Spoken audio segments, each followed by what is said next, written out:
Sanibonani. Yanibingelela Amanyana Ntokazi. Ngicela manje ningakhohlwa ukukhomenta nilike bese na-subscribe kulona leli khasi ukuze lizokhula liye phambili. Ngibonga kakhulu kwabathe bangeseka sadla nje sedlula ikhanda.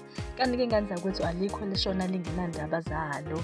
Ngithi dudu laphayana emndenini wakwaMalume Vector osishiyile emhlabeni engozini yemoto.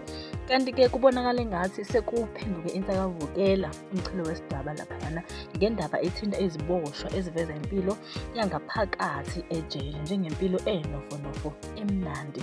Kungekudala bekutrenda ividiyo lemlisa laphayana bekade vela eveza impilo yasejele ukuthi yena uphila kamnandi kangakanani ejele.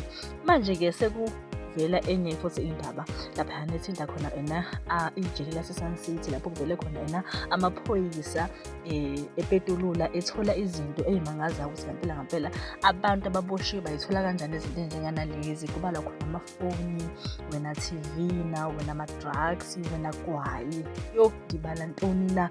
Bayapheka nokupheka laba bantu ngaphakathi, impilo yabo imnandi. Kunzima bakwethu uyitshela ukuthi umuntu uboshiwe uphila kanzima, kanti cha abantu baphila kamnandi ejele bakwethu. Kuyavela laphayana amaphoyisa akhuculele yonke into. Kanti-ke mina ngiyafisa ukwazi ukucabanga lapha no-comment section, asihlangane khona Amanyana Ntokazi ithi nibe nobusuku obuhle.